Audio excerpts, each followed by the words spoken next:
Have you ever found yourself looking back on the decades of your life and realizing how much of it was spent bending over backward for others? Maybe it was for your kids, your partner, your career, or even just the expectations of society. You gave, and you gave, and you gave some more. But somewhere along the way, did you lose sight of yourself? It's not an easy realization to come to, but trust me, it's one that a lot of us face as we grow older. I'm 65 now. And let me tell you, I've finally come to terms with something that took me decades to figure out. It's time to start living for me. For so many years, I believed that putting myself last was just part of being a good parent, a good partner, a good person. But you know what I've learned? You can't pour from an empty cup. And now, as I step into this stage of life, I'm making a conscious choice to prioritize myself, and I want to share why that's not only okay, but absolutely necessary. In this video, we're going to have an honest conversation. This isn't about being selfish or abandoning your responsibilities. It's about recognizing that your life is still yours, even after decades of giving it away. Stick around, because by the end of this, you might just feel inspired to reclaim your own joy, passion, and purpose. Let's dive in. The weight of living for others. When you hit 65, you've lived through a lot of life. And for most of us, that life has been largely defined by our roles. Think about it. How many titles have you carried over the years? Spouse, parent, employee, caregiver, provider, friend. Each one of those roles comes with its own set of responsibilities, expectations, and demands. And while those roles can be deeply fulfilling, they can also leave very little room for you. I can't count the number of times I put my own needs on the back burner because someone else needed me more. When I was raising my kids, there wasn't a single day when I didn't put their happiness, their education, and their future above my own.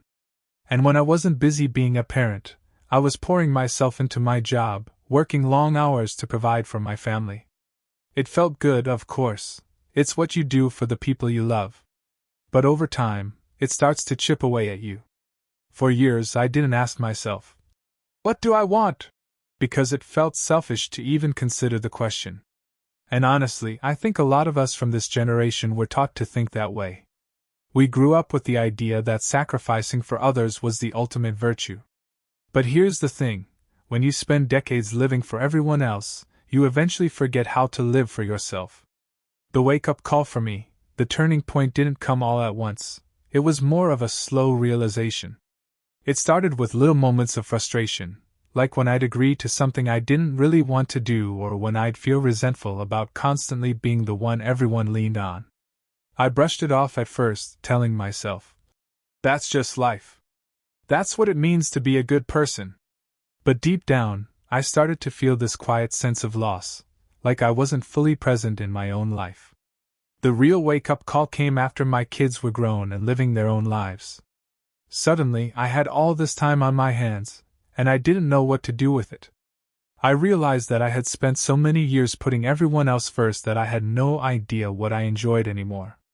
I didn't have hobbies, passions, or even a clear sense of who I was outside of the roles I had played for others. That's when it hit me. If I didn't start living for myself now, when would I? Life doesn't come with a rewind button. And at 65, I knew I couldn't afford to wait any longer to start prioritizing my own happiness. Living for yourself isn't selfish. It's necessary. One of the hardest lessons I've had to learn is that living for yourself doesn't make you selfish. In fact, it's one of the most generous things you can do, not just for yourself, but for the people who love you. Why? Because when you take care of yourself, you show up as a happier, more fulfilled version of yourself. Think about it. When you're constantly running on empty, it's hard to be fully present for anyone. You're tired, you're frustrated, and you're stretched too thin. But when you make space for your own joy, it fills you up in a way that spills over into every other part of your life. For me, living for myself has meant rediscovering the things that make me happy. It's about giving myself permission to say no to things that don't serve me and saying yes to the things that light me up. It's about letting go of guilt and embracing the idea that my needs are just as important as anyone else's. What living for myself looks like. So, what does living for myself actually look like? It's different for everyone, of course, but for me, it's been about reconnecting with who I am outside of the roles I've played. It's about exploring new interests, setting boundaries, and prioritizing my well-being. I've started exploring new hobbies. For years, I told myself I didn't have time for things like painting, gardening, or traveling. Now I'm making those things a priority because they bring me joy. I've learned to set boundaries. This has been a big one. Saying no doesn't come naturally to me, but I've realized that I can't be everything to everyone. Setting boundaries has allowed me to protect my time and energy for the things that matter most. I've stopped apologizing for taking care of myself. Whether it's taking a quiet afternoon to read a book or treating myself to something special, I've stopped feeling guilty about putting myself first. The power of reclaiming your life living for yourself isn't about abandoning your responsibilities or cutting off the people you care about. It's about finding balance. It's about recognizing that you deserve to live a life that feels good to you. And the truth is, when you live for yourself, you inspire others to do the same. If you're watching this and feeling like you've lost touch with who you are, let this be your reminder. It's never too late to reclaim your life. Whether you're 65, 75, or even 85, you have the power to start prioritizing your own happiness. So, what does living for yourself mean to you? Let me know in the comments. I'd love to hear your thoughts. And as always, thank you for being here and for being part of this journey. Here's to living life on your own terms. Why it's hard to put yourself first, but why you need to do it anyway. Let's talk about something a lot of us don't say out loud. Putting yourself first can feel downright unnatural, especially when you've spent decades doing the opposite. For most of us, the thought of living for ourselves doesn't even register as an option until much later in life. Why is that? Because for so long, we've been told that our value lies in what we can do for others. It's a mindset that gets ingrained in us, sometimes without us even realizing it. As kids, we're taught to share, to help, to think about others' needs before our own. Then, as we grow older, those lessons take on bigger forms. We become caregivers, nurturers, providers. It's not a bad thing, far from it. There's beauty in being there for the people you love, in sacrificing for the greater good. But the problem is, no one ever really teaches us how to balance that with taking care of ourselves. And let's not forget the guilt. Oh, the guilt. That nagging little voice in your head that says, if you put yourself first, you're being selfish. It's the same voice that kept you saying yes to every family obligation, every work responsibility, every favor for a friend, even when you were stretched too thin to begin with. It's the voice that tells you, you're a parent, a spouse, a sibling, a friend, you're supposed to give, not take. But here's the thing, guilt is a sneaky little liar. Taking care of yourself isn't selfish, it's essential. If there's one thing I've learned in my 65 years, it's that you can't show up fully for anyone else if you're constantly neglecting yourself. Think about it like this. Imagine you're a car, running on an empty tank. How far do you think you'll get before you break down? Now imagine you take the time to refuel, to recharge. Suddenly, you're not just running, you're thriving. That's what living for yourself is. It's filling up your tank so you can keep moving forward, so you can show up for the people you care about without feeling drained or resentful. The people pleaser trap. Another reason it's so hard to live for yourself is the people pleaser trap. Raise your hand if you've ever done something you didn't want to do just to keep the peace or make someone else happy. Yeah, me too.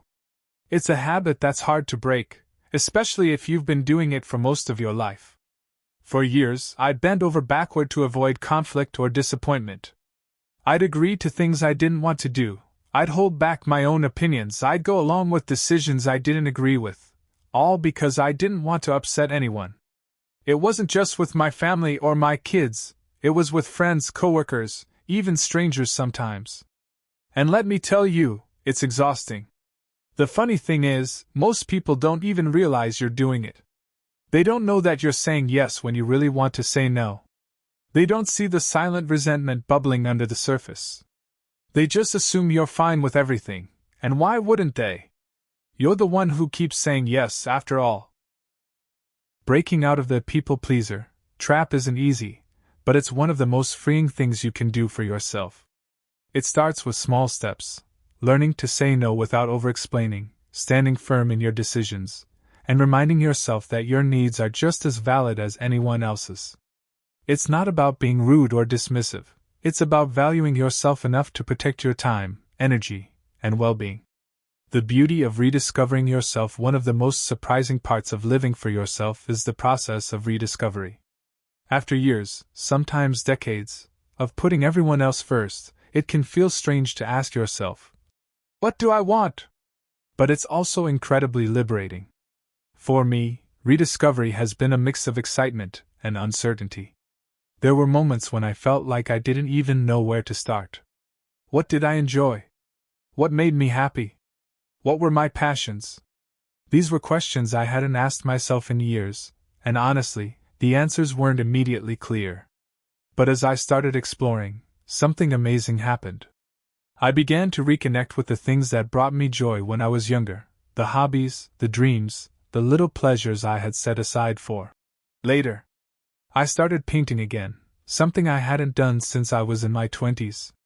I started taking long walks in nature, just because it made me feel peaceful. I even tried my hand at gardening, which turned out to be surprisingly therapeutic, and let me tell you, there's nothing more satisfying than watching something you've planted grow and thrive. The beauty of rediscovery is that it's never too late. Whether you're 65, 75, or even 85, there's always room to learn something new about yourself. And the best part? You get to do it on your own terms. There's no pressure, no deadlines, no expectations, just the simple joy of figuring out what makes you happy. Rewriting the narrative. Living for yourself also means rewriting the narrative you've been telling yourself for years. For so long, I believed that my worth was tied to what I could do for others. I believed that taking time for myself was indulgent, that my needs didn't matter as much as everyone else's. But now, I'm learning to challenge those beliefs. I'm learning that it's okay to put myself first. It's okay to say no.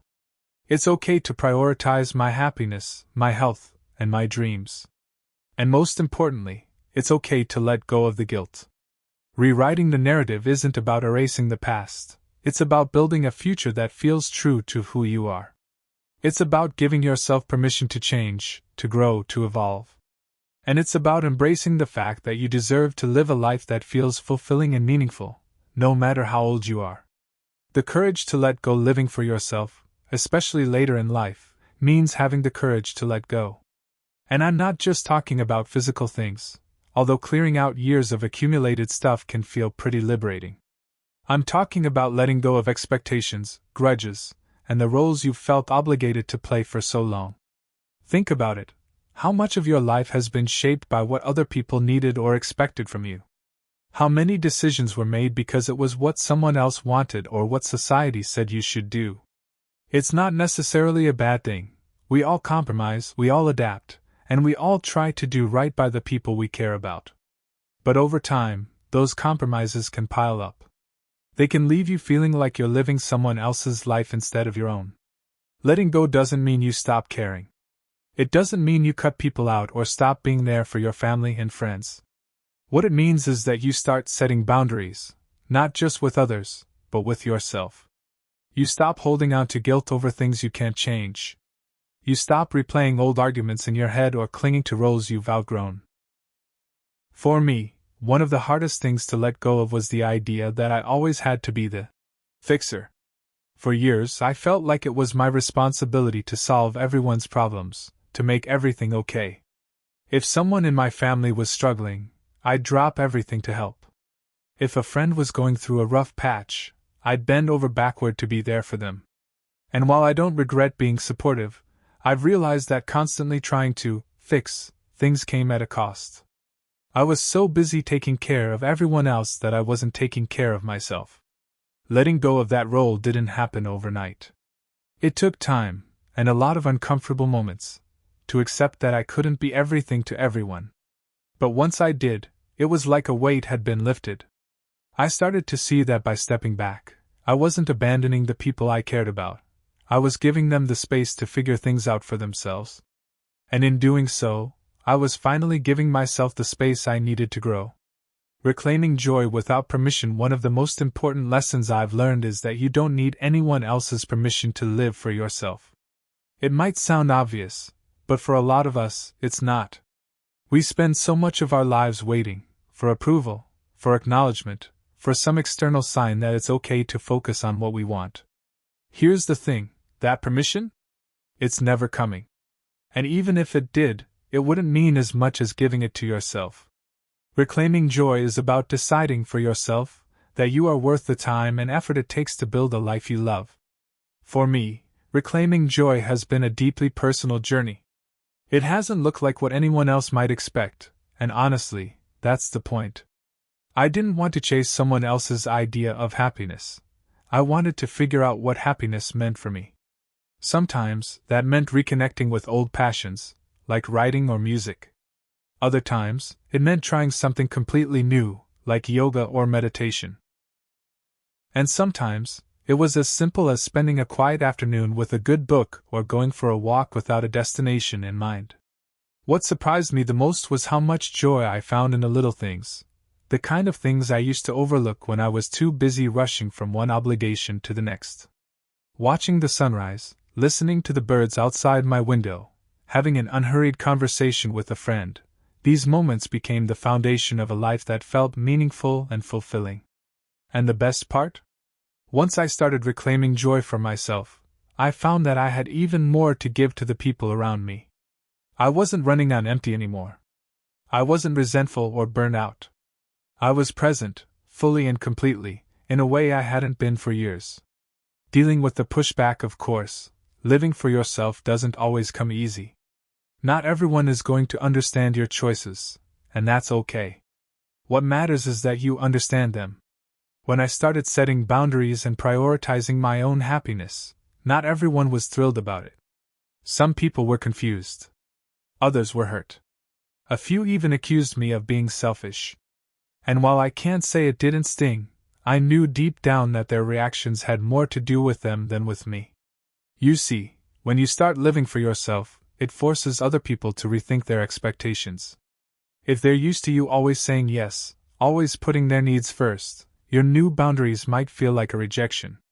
But it's not a rejection, it's a recalibration. It's a way of saying, I love you, but I also love myself. And I need to make room for both. The key is to stay firm in your decisions without becoming defensive or confrontational. You don't owe anyone an explanation for choosing to prioritize your well-being. But if you feel it would help, you can always approach the conversation with kindness and honesty. Let them know that your choices aren't about shutting them out. They're about building a life that feels authentic and balanced. Over time, most people will come to respect your boundaries, even if they don't fully understand them. And for the ones who don't, that's okay too. Living for yourself means accepting that not everyone will agree with your choices, and that their approval isn't necessary for your happiness. Embracing the unfinished journey at 65, I've realized that living for yourself isn't a destination, it's a journey. It's not about reaching some perfect state of happiness or fulfillment, it's about constantly evolving, learning, and growing. Some days it feels like I've got it all figured out. Other days, not so much. And that's okay. What matters is that I'm showing up for myself, day after day, in whatever way I can. I'm giving myself the grace to make mistakes, to change my mind, to keep trying. Living for yourself is about more than just putting yourself first. It's about embracing the person you've become, flaws and all. It's about celebrating your resilience, your wisdom, your unique perspective on the world. And it's about knowing deep down that you are enough, just as you are. Living for yourself isn't just about big declarations or sweeping changes. It's also about the quiet, unspoken decisions you make every single day. It's in the way you choose to spend your mornings, the way you carve out time for yourself, and the way you honor your own needs, even when no one else is watching. It's not loud or attention-seeking, it's deliberate, almost sacred. For me, one of the most transformative parts of this journey has been learning to listen to myself again. After decades of focusing on others, kids, a partner, extended family, work colleagues, it's surprisingly easy to lose track of your own voice. You start to forget what makes you happy, what excites you, or even what calms you down on a bad day. That voice, the one that whispers what you need, gets buried beneath all the noise and expectations of life. Reconnecting with it is a process, one that takes patience and, yes, a little discomfort. At first, it felt strange to ask myself, what do I want? What do I need right now? I wasn't used to answering those questions. Honestly, I wasn't even used to asking them. It felt selfish, indulgent even. But slowly, I realized that this wasn't selfishness. It was self-respect. It was self-care. Once I started tuning in, I noticed how much I had ignored over the years, small but important things. For instance, I'd long known that I loved writing, but I'd always pushed it aside because there wasn't time, or because it didn't seem productive. One day, I decided to pick up a notebook and just start. No pressure, no deadlines, no expectations, just the joy of putting words on a page. That simple act reminded me how fulfilling it could be to do something purely for myself. It wasn't just hobbies or interests that I rediscovered, though. I also started noticing the little joys in daily life that I'd overlooked for so long. The way a cup of coffee tastes when you're not rushing to drink it. The stillness of a quiet morning before the rest of the world wakes up. The way light filters through the trees when you're on a walk with no destination in mind. These aren't big, dramatic moments. They're ordinary, almost mundane. But when you're living for yourself, they start to feel extraordinary. They're reminders that life doesn't have to be busy or complicated to be meaningful. Sometimes, it's the simplest things that bring the most profound sense of peace. I also had to confront a truth that I think a lot of people my age wrestle with. It's okay to let go of what no longer serves you. And that includes relationships, routines, and even parts of your identity that you've outgrown. For years, I clung to certain friendships out of a sense of obligation. These were people I'd known for decades, and I told myself that longevity alone was enough reason to keep them in my life. But over time, I started to notice that some of these relationships weren't adding anything positive to my life anymore. In fact, they were doing the opposite. They were draining me. It's a tough realization to come to, especially when you value loyalty and history. But living for yourself means being honest about what you need and what you don't. It's not about burning bridges or cutting people off without cause. It's about recognizing when a relationship has run its course and having the courage to step back. When I did, something amazing happened. The space I created by letting go of those draining relationships was quickly filled by something else, something better. I started building deeper connections with people who shared my values, who supported my growth, and who made me feel truly seen. These weren't always people I'd known for years. Sometimes, they were new acquaintances who felt like kindred spirits. It's funny how that works. When you clear out the clutter in your life, whether it's physical, emotional, or social, you make room for what really matters. You start to attract the kind of people and experiences that align with who you are now, not who you used to be. Another part of living for yourself is learning to say no without guilt. For so much of my life, no felt like a bad word. I didn't want to disappoint anyone, and I certainly didn't want to seem ungrateful or unkind.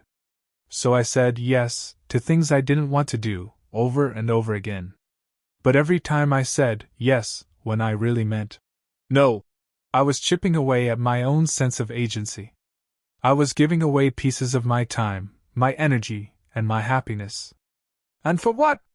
To avoid a moment of discomfort? To keep the peace? It took me a long time to realize that no isn't just a rejection, it's an affirmation.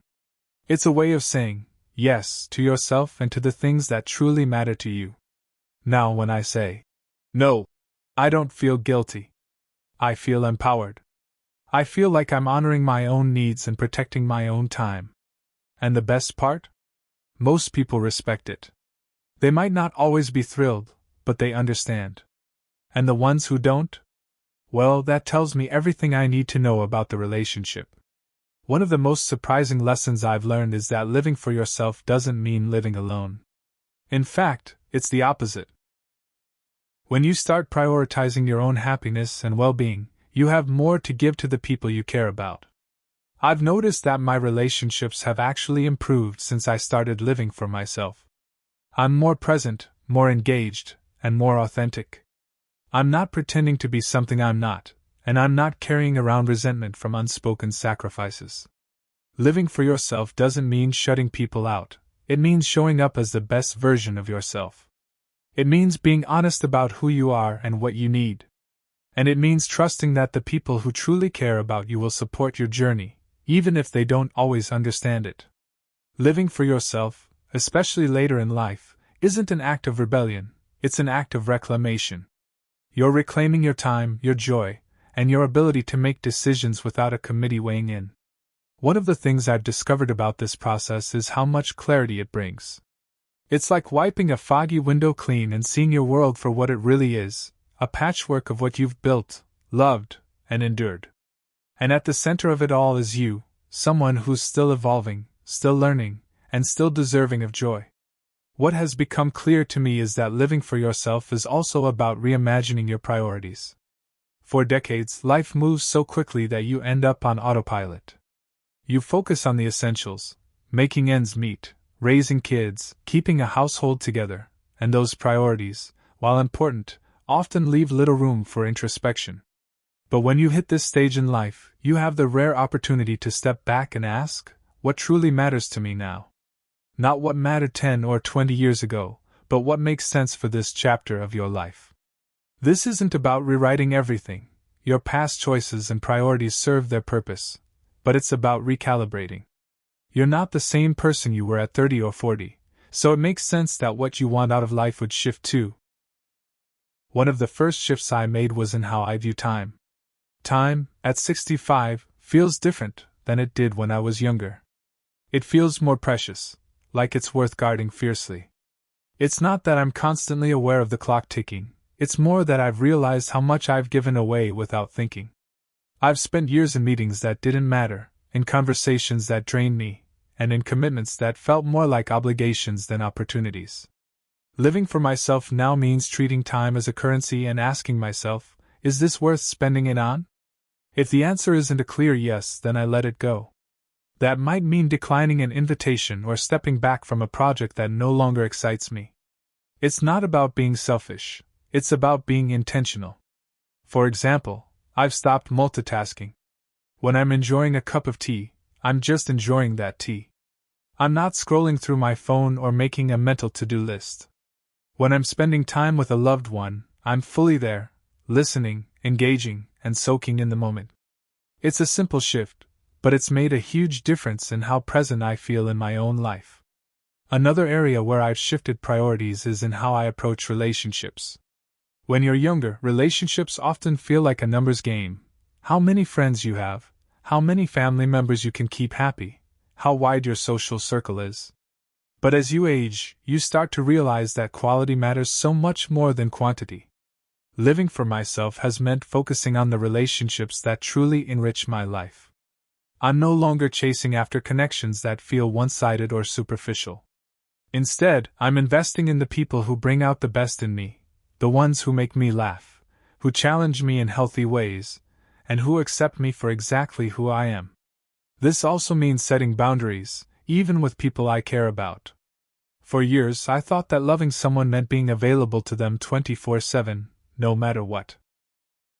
But now I understand that love doesn't have to come at the expense of my own well-being. It's okay to say, I need some space right now, or I can't help with that. In fact, it's not just okay, it's necessary. Living for yourself also involves redefining success. When I was younger, success was all about achievement, climbing the career ladder, hitting milestones, checking off boxes. And while there's nothing wrong with ambition, I've come to realize that those external markers of success don't hold the same weight for me anymore. Now, success looks like contentment.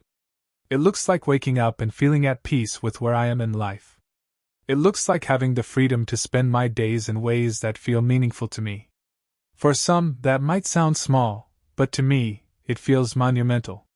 Take hobbies, for instance. For years, I didn't have the time, or, more accurately, didn't make the time, for things that didn't feel productive. But now, I understand that productivity isn't the only measure of worth. This shift has given me the courage to try new things, even if I'm not good at them. I've started painting, not because I have any talent for it, but because it makes me happy. I've begun traveling solo, something I never thought I'd have the nerve to do, and it's been one of the most empowering experiences of my life. Living for yourself means giving yourself permission to take risks, not reckless risks, but the kind that push you out of your comfort zone and help you grow. Ultimately, living for myself has been about embracing the freedom that comes with this stage of life. Freedom from expectations, from obligations that don't serve me, and from the need to prove anything to anyone. It's about living authentically, unapologetically, and with a deep appreciation for the life I've built and the person I've become.